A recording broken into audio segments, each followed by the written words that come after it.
Right. Now,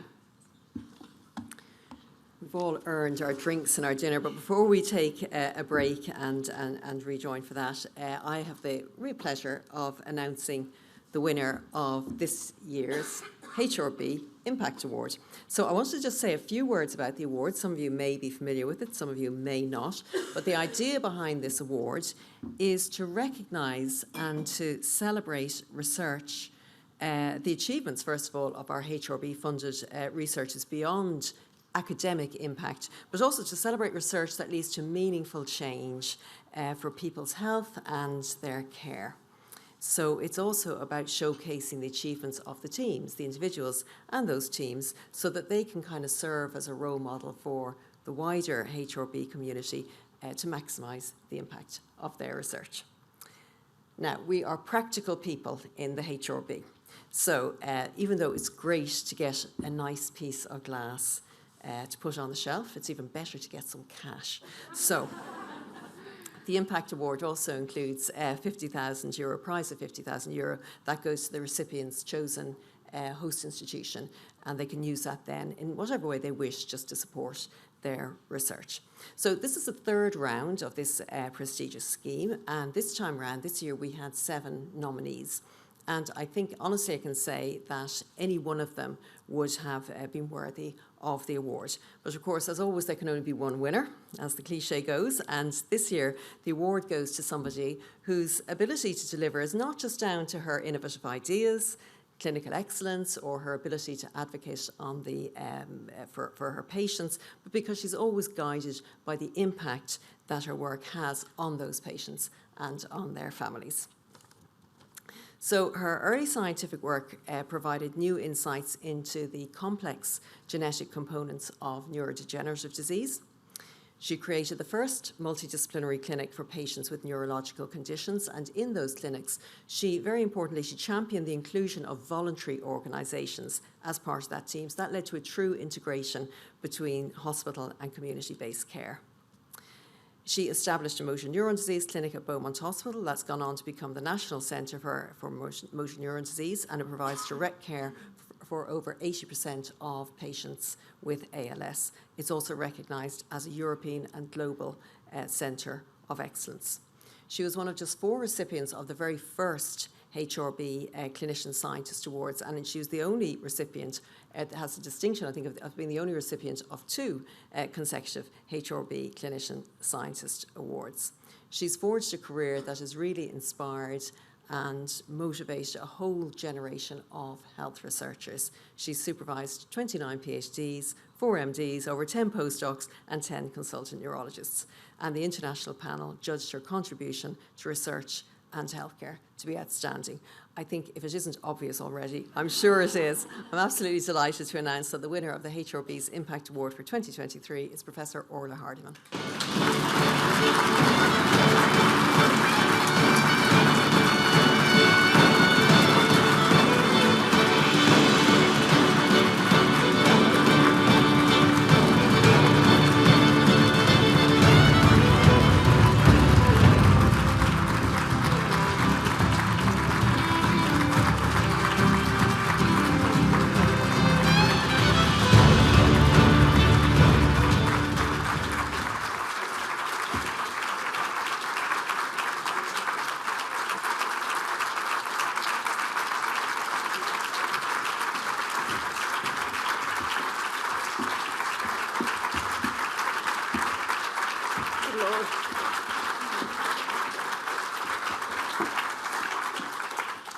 It's a standing ovation.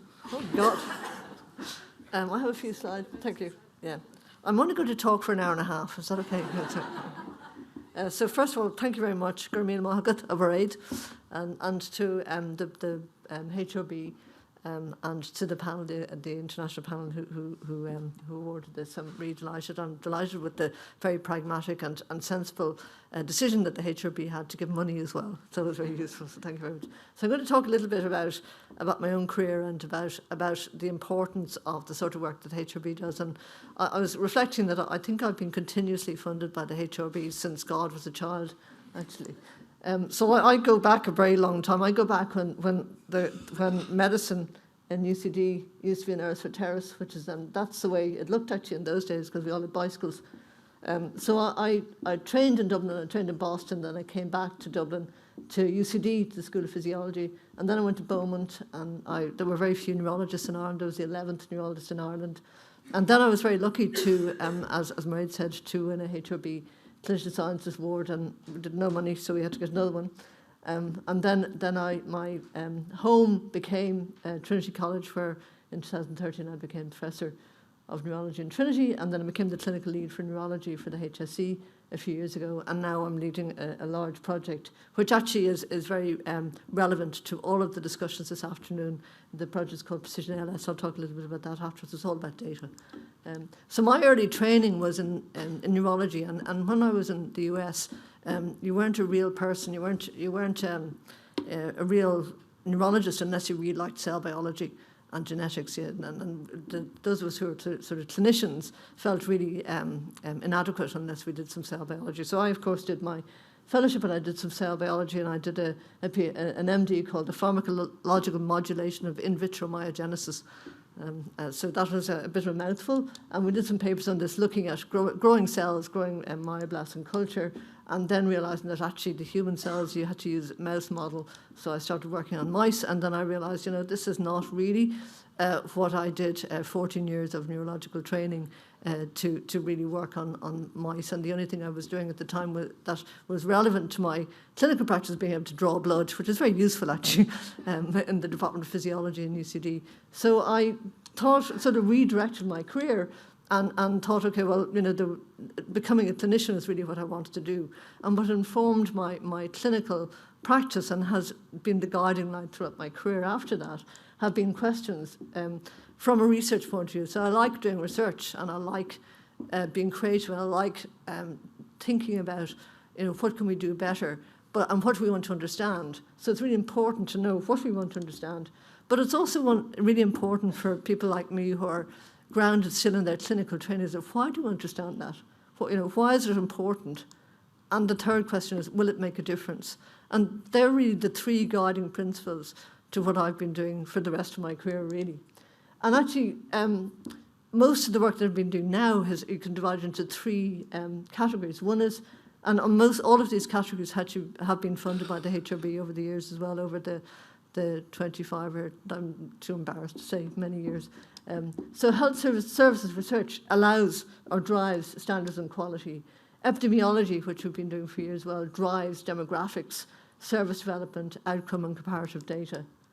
And phenotyping and genomics, which we also do, that drives interest in or knowledge about prognosis of disease. It allows us to subcategorize people. It allows us to drive precision medicine in clinical trials. So these are the three main components to what I've been doing since I started out with the HRB. So just to really draw a little bit on each of these parts of the research that we've been doing. So one of the very first studies, I did get a cell biology project from the HRB many years ago as well, but one of the very first projects that I did with the HRB from a health services point of view was we asked 5 simple questions about neurological care. I'd just been appointed as a neurologist in Beaumont. I was appalled at how awful the services were. And I wanted to really understand how bad they were and whether there was differences and whether somebody like me was interested in a disease or whether there was a good voluntary organisation involved in this disease. So the question is, should all people with chronic neurological disease receive free care? What's the evidence to support that? Are there regional differences in the provision of care? I mean, we know the answers to these questions because they're still relevant today. Does the person's type of disease, affect their access to care? How is equipment funded, if the equipment is available at all? And how are the people who have these conditions aware of the availability of equipment? And I was genuinely shocked when I started as a neurologist, because the answers of all of these questions was relatively negative and not good for people with neurological disabilities. As part of the answers to those questions, and those questions were asked with a number of voluntary organisations at the time, Motor Neuron Disease Association, MS Ireland, and the Post-Polio Support Group, because there was a group of people who had had polio when they were younger who had no service at all. I had some training in polio when I was in Boston, so I set up a polio clinic and a muscular dystrophy clinic and a neuromuscular clinic and a migraine clinic and an MS clinic and a number of other things. But anyway, out of this, we set up an organisation called the Neurological Alliance of Ireland. And it was the 5 organisations that were behind that with myself were those that are listed there. And the idea behind the Neurological Alliance was people with neurological disabilities really have all of the same needs. We just have to find them better, and from that then advocate for better care. So for that, actually, it was a relatively new idea. The American Academy of Neurology recognised what we did there and won an award called the Palatucci Advocacy Award that time. But more importantly, what came out of that was a series of documents that we wrote between 1999 and 2003, which were the standards of care as we saw them for people with neurologic disabilities, based on the evidence that we could see and the evidence that we'd already generated, but also pointing to new evidence that we needed to develop. And we divided the conditions into disabling neurologic conditions, non-disabling, and then people who've got cognitive decline. So these standards of care actually have stood the test of time, and unfortunately, that what's in them still hasn't really been fully activated, but at least we identified them at the time. And we've identified that the priorities for good patient care, and of course I'm a neurologist, so good neurological care involves teamwork and well-coordinated services, and interdisciplinary and cross-disciplinary, the fruit salad, not the bowl of fruit. The learning that we gain from our colleagues in other disciplines is really important, and has shaped my knowledge and my clinical practice throughout my life. Is from working with people who are not neurologists and who are not doctors, with people with lots of other perspectives. And also working really closely with the Neurological Alliance, which I'm happy to say, 30 years on, is still alive and well, and actually has 30 members now, and is a real force with whom I work really closely in my role as the National Clinic Lead for Neurology. In 1994, we set up the first clinic for motor neuron disease in Ireland, and actually my two comrades arms there were Ethna Frost, who was the chief executive at the time of the Motor Neuron Disease Association, and Bernie Corr, who's now a cancer advanced nurse practitioner with whom I've worked. We were referred to by one of my young MD people who went on to become very famous himself, Brian Turner, as the 3 witches at the time. So we set up this clinic. It was multidisciplinary. Now we treat over 80% of all people in the country, and we know about everybody because we set up a register around that time as well with the support of the Motor Neuron Disease Association. We generated an evidence-based business case for the HSE in 2021, and the entire clinic is now fully funded, and they're members of the clinic here. Deirdre Murray, who's a specialist physiotherapist, is here today, and she's a member of our multidisciplinary team, but also a clinical academic in her own right as well. This is one of the first pieces of evidence that we generated. Brian Traynor wrote this as well, the man who called us the 3 witches. And we showed that if you attend the clinic in Beaumont, you live longer. So multidisciplinary care improves survival. And it was a relatively novel idea at the time. We published it in 2003. And the clinic got funded in its entirety in 2021. So that's 18 years, which is, I think, what we were saying earlier. We had to do a second piece of evidence, actually, just to make sure that the HSE understood the first piece of evidence. So the second time we compared a specialist clinic which provides centralised care, which is what we do, with a really good clinic in Northern Ireland which provides devolved care. And specialised clinic with centralised care is better, actually, because all the expertise is in one place. So that's really a good piece of evidence, and that helped to inform the funding of the multidisciplinary clinic. We also have done a lot of work around patient journey. Now, the people who have the condition, we call patients, but they're people who have the condition. And understanding, walking the walk with them, understanding what it feels like to have this disease, and or be a family member of somebody who has this disease. We've done quite a bit of work on this, and the person who ran this project is Miriam Galvin, who's also here with us today. So we looked at the first symptom to attendance in multidisciplinary clinic. How long does it take? What's the experience that people have of the multidisciplinary team? Can we do better? Is it expensive? Can we make the cost? Is it expensive to get diagnosed? And is it expensive to manage the disease? Can we make it better? And what's the burden like? What's the burden like of having the condition? What's the burden like for the wider ecosystem? There's lots of terminology and words that I've learned from Miriam, who's originally a social geographer. Everybody should have a social geographer, actually. They keep you honest, I think. So I think we've learned a lot from the work that Miriam has done. This is some of the work that she did, looking at the fact that people with motor neuron disease see at least 5 or 6 other clinical professionals before they get to see us in the multidisciplinary clinic, and that delays things by about 15 months, which is half the life expectancy of motor neuron disease. So we can do better with this, and we've been working hard on how to make that better. We also have been doing some work on the concept of quality of life. As clinicians, we think quality of life, oh God, if your health gets worse, your quality of life is going to go down. And that's a lot of people with the condition, and they have their expectations that, oh, my loved one is going to have a horrible quality of life because they'll end up in a wheelchair. Our colleague Charlie Bird says this, I'm going to end up in a wheelchair. And I say to Charlie, no, you may need a wheelchair at some point which will enable you. And if you look at the quality of life of people as they reported themselves, the health, non-health related quality of life, but overall quality of life, the people's quality of life stays the same or improves. And that's really important to remember, that quality of life isn't just about health. So we did a lot of work on that as well. And then we're looking at caregiver burdens, also Miriam's work, looking at what it feels like to be a carer and what are the burdens that we can alleviate, and working with my colleague also who's here, Niall Pender, who's a neuropsychologist, trying to understand the drivers of burden in care so that we can intervene there and make that better. And then more recently, we've been thinking about how can we make our service better by linking into the new technologies and particularly the concept of telehealth. And our friend, the coronavirus, along with the HRB, helped us to do that. So we have a new system now called telehealth in MND. We're working with our colleagues in the University of Sheffield to develop this app that will allow us to interact with people with the condition, to let us know what they need and when they need it, so that we can arrange the clinical visits to be much more productive. And Deirdre Murray, who's here, is running that project. From an epidemiologic point of view, we set up the register again with support from the from the Health Research Board. So we've run it. We've the longest running register in the world for motor neuron disease, and it's been this is Mark Heverin, who's also our research manager, is the manager for the register, and we collect information about everybody in the country. We've got really good surveillance of motor neuron disease, so we have massive amounts of data. I was checking, I think we have 64 papers on the register alone.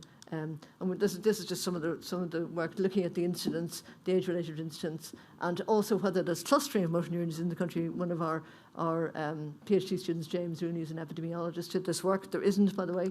And then more recently, our most recent piece of work looking at the incidence of motor neurons across 3 different epochs, and showing actually really interesting a shift a little bit to the right and the peak age of onset, which is something that's very interesting. Unfortunately, Rob has shown that the survival for motor neuron disease hasn't really changed, which is very surprising given that we do lots of things that make things better for people.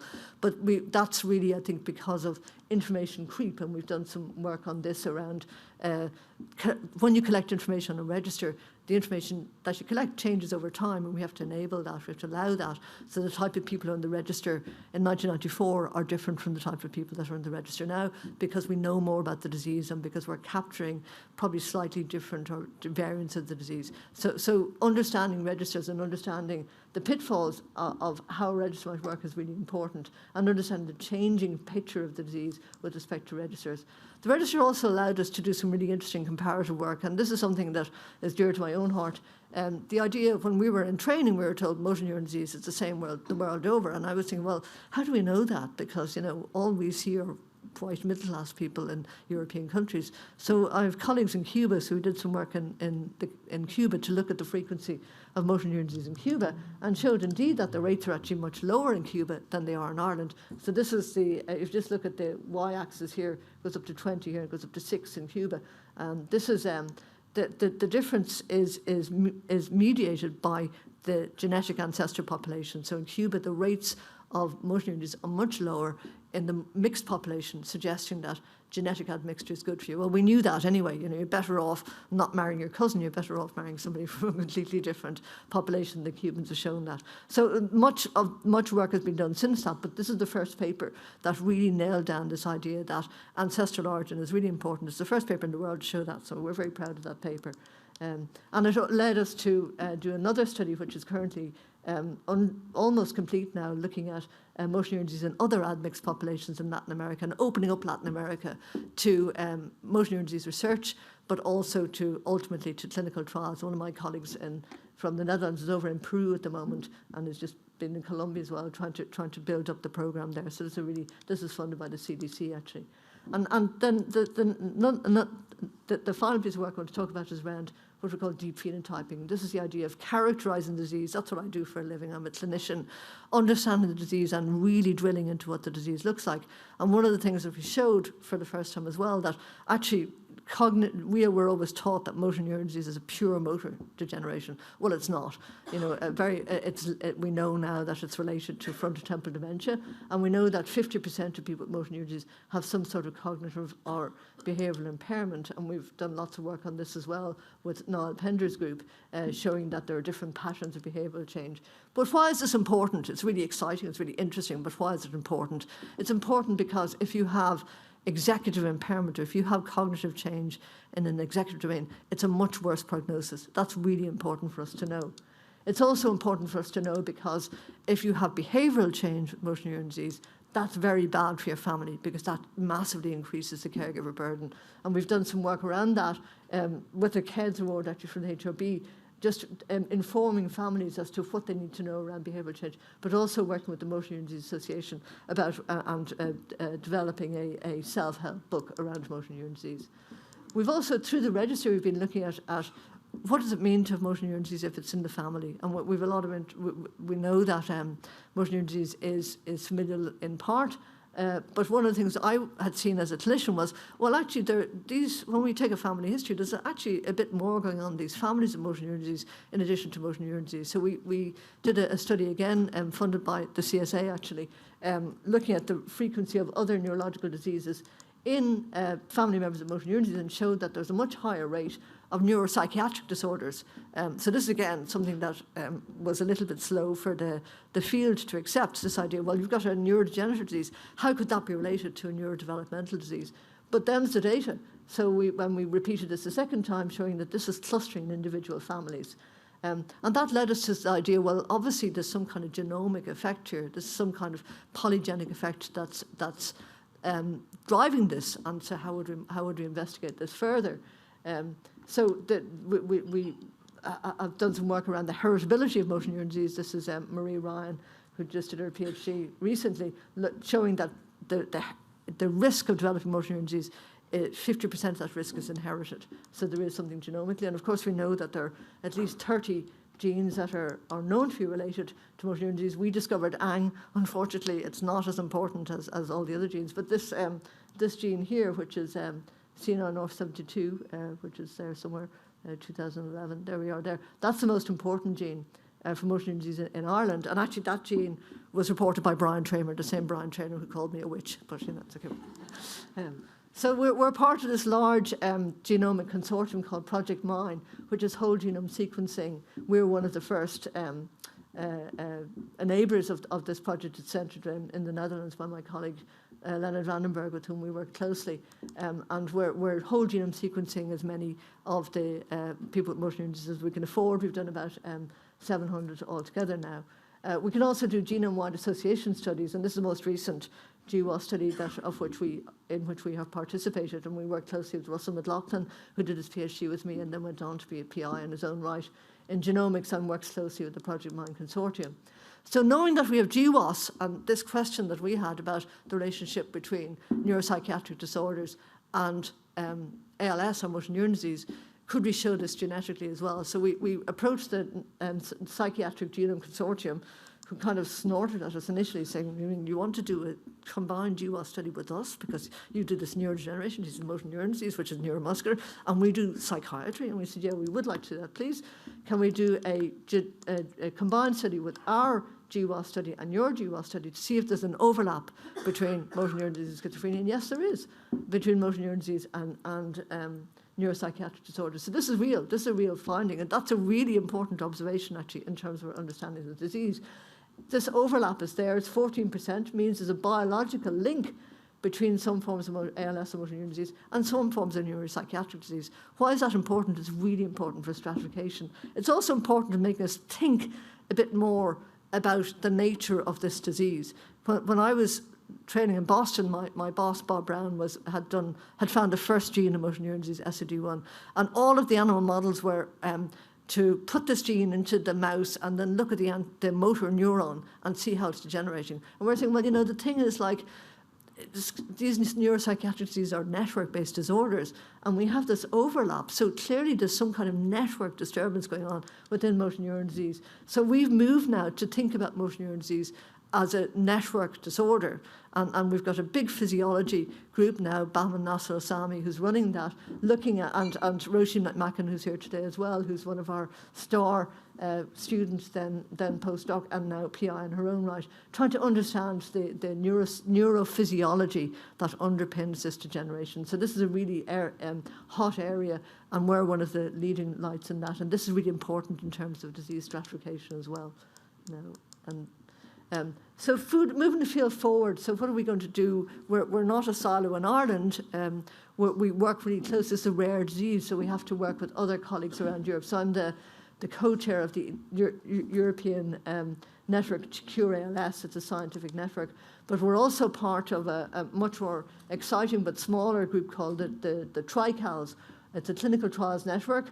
It's called the Treatment Initiative Cure ALS, and I'm the deputy chair of that. This is a consortium, and there's at the moment there's within the executive we have 8 or 9 countries.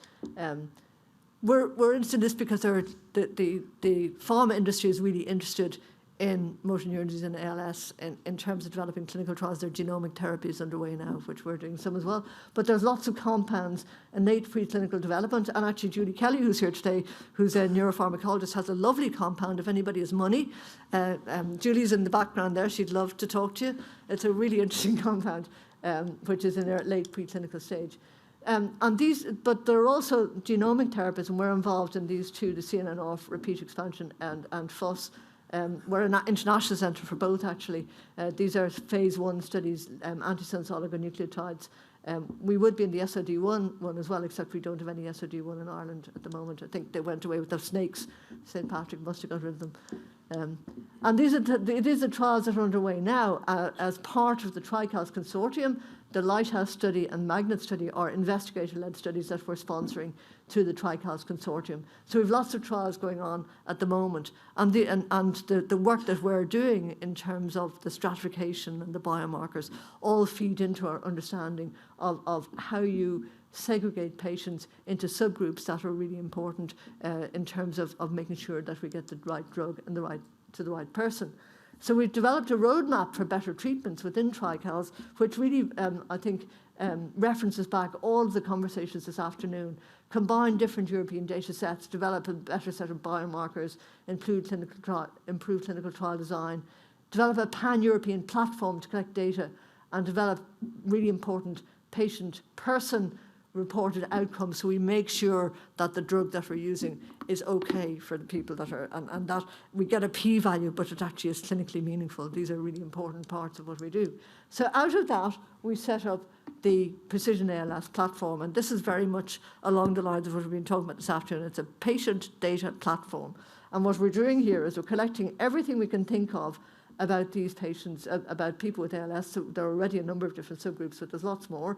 So we're collecting clinical information, digital outcome, neuropsychology, blood, and CSF if possible, genomics, devices, caregiver portal, patient portal, all the EEG stuff we're doing, imaging, and then remote technologies. And we're collecting all of that on a platform. It's in collaboration with the ADAPT Centre and the Future Neuro Centre, which are SFI-sponsored centres. So it's an academic industry partnership built on scientific collaboration and mutual trust. So the collaborators are people with whom we have worked for many years in the TriCals consortium, because we've all got to know each other really well on the various European and joint programme neurodegeneration projects upon which we've worked for the last 10 or 15 years. So this is about trust.